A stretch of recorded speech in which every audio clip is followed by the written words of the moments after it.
ക്രിസ്തുവിൽ വാത്സല്യമുള്ളവരെ, പെസഹാകാലം 5-ാം ഞായറിൽ ദിവ്യബലി മധ്യേ പ്രഘോഷിക്കപ്പെടുന്ന സുവിശേഷം യോഹന്നാൻ 13-ാം അധ്യായം 31 മുതൽ 35 വരെ വാക്യങ്ങളാണ്. പാദം കഴുകൽ ശുശ്രൂഷയും അത്താഴവും കഴിഞ്ഞ് യേശു ശിഷ്യർക്ക് നൽകുന്ന വിടവാങ്ങൽ പ്രഭാഷണത്തിന്റെ ഫെയർവെൽ സ്പീച്ചിന്റെ ഭാഗമാണ് ഇന്നത്തെ സുവിശേഷം. ഈ സുവിശേഷ ഭാഗത്ത് ചില വിഷയങ്ങൾ മുഖ്യമായും യേശു ശിഷ്യരോട് പങ്കുവെക്കുന്നതായി കാണാൻ കഴിയും. ഒന്ന്, പുത്രന്റെയും പിതാവിൻ്റെയും മഹത്വമാണ്. സുവിശേഷത്തിന്റെ 2-ാം ഭാഗം ആരംഭിക്കുന്നത് യേശുവിന്റെ സമയം ആഗതമായി എന്ന സൂചനയോടുകൂടിയാണല്ലോ. 13-ാം അധ്യായം 1-ാം വാക്യം. യേശുവിന്റെ സമയം എന്നതിലൂടെ വ്യക്തമാക്കപ്പെടുന്നത് യേശുവിന്റെയും അവിടുത്തെ ഈ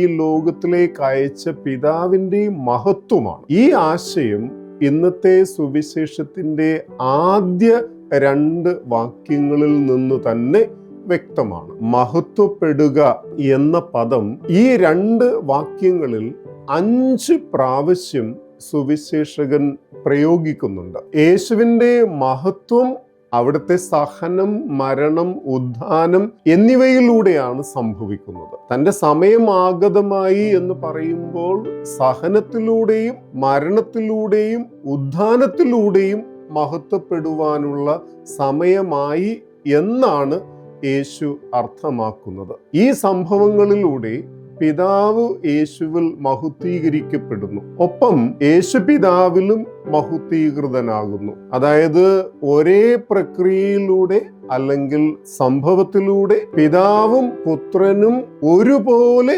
മഹത്വീകൃതരാകുന്നു. യേശുവിൻ്റെയും പിതാവിൻ്റെയും പരസ്പര മഹത്വീകരണ പ്രക്രിയ ആരംഭം കുറിച്ചത് മനുഷ്യാവതാരത്തിലൂടെയാണ്. 1-ാം അധ്യായം 14-ാം വാക്യം. കാരണം യേശുവിലുള്ള ദൈവ സാന്നിധ്യം ലോകത്തിന് മുന്നിൽ ദൃശ്യമാക്കപ്പെട്ടത് മനുഷ്യാവതാരത്തിലൂടെയാണ്. തുടർന്നുള്ള യേശുവിന്റെ വാക്കുകളും പ്രവർത്തികളും പിതാവിന്റെയും പുത്രന്റെയും പരസ്പര മഹത്വീകരണത്തിന്റെ ദൃഷ്ടാന്തങ്ങളായിരുന്നു. എന്നാൽ മഹത്വീകരണത്തിന്റെ പരിസമാപ്തി കുറിക്കുന്ന നിർണായക സംഭവം യേശുവിന്റെ സഹന, മരണ, ഉദ്ധാനമാണ്. ഇവ 4-ാം സുവിശേഷകനെ സംബന്ധിച്ചിടത്തോളം ഒറ്റ സംഭവമാണ്. സഹന മരണത്തോടുകൂടി തന്നെ യേശുവിന്റെ ഉയർത്തപ്പെടലും ആരോഹണവും സംഭവിക്കുന്നു. യേശു ശിഷ്യർക്ക് നൽകുന്ന വിടവാങ്ങൽ പ്രഭാഷണത്തിൽ നിന്നുള്ള ഇന്നത്തെ വചനഭാഗത്ത് നമുക്ക് ലഭിക്കുന്ന മറ്റൊരു പ്രമേയം യേശുവിന് ശിഷ്യരോടുള്ള ആത്മബന്ധത്തിന്റെ സൂചനയാണ്. ഇവിടെ യേശു ശിഷ്യരെ വിളിക്കുന്നത് എന്റെ കുഞ്ഞുങ്ങളെ എന്നാണ്. ഒരമ്മയ്ക്കോ ഒരു പിതാവിനോ തൻ്റെ കുഞ്ഞു മക്കളോടുള്ള ഹൃദയബന്ധത്തിന്റെ നിർമ്മലതയും ചാരുതയും ഈ വിളിയിൽ അടങ്ങിയിരിക്കുന്നു. വൈകാരികത നിറഞ്ഞു നിൽക്കുന്ന ഈ അഭിസംബോധന വായനക്കാർക്ക് ലഭിക്കുന്നത് 4-ാം സുവിശേഷത്തിൽ ഇവിടെ മാത്രമാണ്. എന്നാൽ ഇതേ സുവിശേഷം എഴുതിയ ഗ്രന്ഥകാരന്റെ 1-ാം ലേഖനത്തിൽ, യോഹന്നാന്റെ 1-ാം ലേഖനം, കുഞ്ഞുങ്ങളെ എന്ന അഭിസംബോധന പല ഇടങ്ങളിലും ലഭിക്കുന്നുണ്ട്. ഇവിടെ പ്രസ്തുത വിളി വിശ്വാസ സമൂഹത്തെ ആകമാനം സൂചിപ്പിക്കുന്ന ഒരു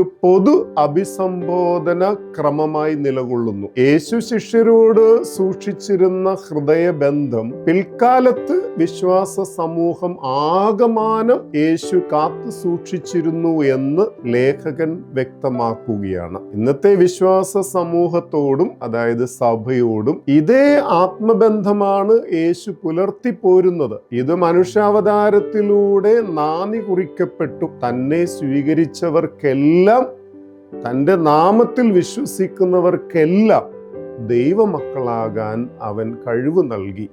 1:12. നമ്മോടുള്ള അവിടുത്തെ ആത്മബന്ധത്തിന്റെ ഉച്ചകോടിയായി നിലകൊള്ളുന്നത് യേശുവിൻ്റെ സഹന, മരണ, ഉദ്ധാനമാണ്.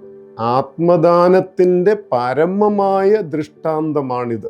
തുടർന്ന് 3-മതൊരു വിഷയം ഈ വചനഭാഗത്തിൽ ശ്രോതാക്കളുടെ ചിന്തയ്ക്ക് ലഭിക്കുന്നു.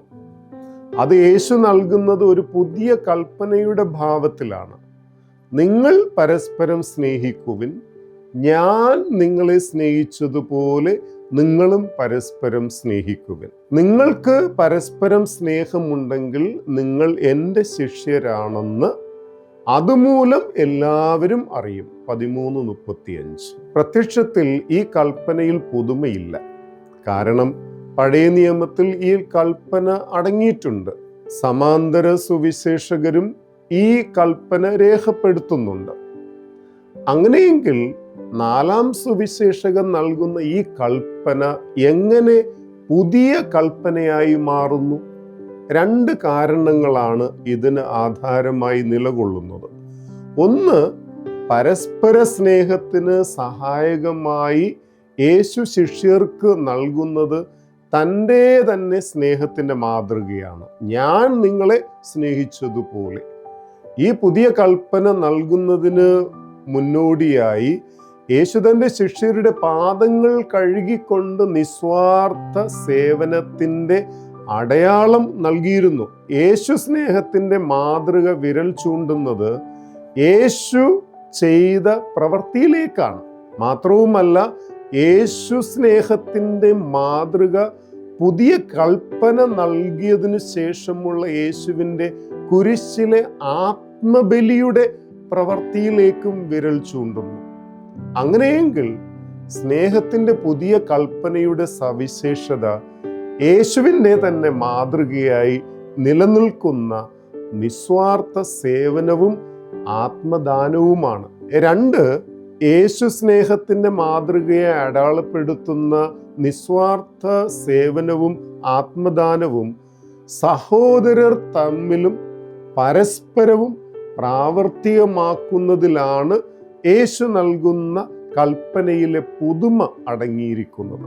ഇപ്രകാരമുള്ളൊരു സ്നേഹത്തിലൂടെ മാത്രമേ നാം യേശുവിൻ്റെ ശിഷ്യരെന്ന് തിരിച്ചറിയപ്പെടുകയുള്ളൂ. അപ്രകാരം പരസ്പര സ്നേഹം യേശു ശിഷ്യത്വത്തിൻ്റെ അവിഭാജ്യ ഘടകമായി മാറുന്നു. പ്രിയമുള്ളവരെ, ഫലദായകങ്ങളായ സേവനവും സ്വയം നൽകലുമാണ് സജീവമായ വാക്കുകളേക്കാൾ ഉത്തമം. ആധികാരികമായ പ്രബോധനങ്ങളെക്കാൾ കൂടുതൽ സമൂഹത്തെ സ്വാധീനിക്കുന്നത് വിശ്വസനീയമായ ജീവിത മാതൃകകളാണ്. സാക്ഷ്യമാണ് വാക്കുകളേക്കാൾ വലുത്. ക്രൈസ്തവ ജീവിതം ഉത്തമ സാക്ഷ്യമായി തീരുന്നത് സേവനത്തിലും, അതായത് പാദം കഴുകലിലും ദാനത്തിലുമാണ്, കുരിശുമരണത്തിലുമാണ്. ഒരു ചെറിയ ജീവിത സാക്ഷ്യം മഹത്തായ 1000 വാക്കുകളേക്കാൾ ശ്രേഷ്ഠമാണ്. ദൈവം നമ്മെ സമൃദ്ധമായി അനുഗ്രഹിക്കട്ടെ.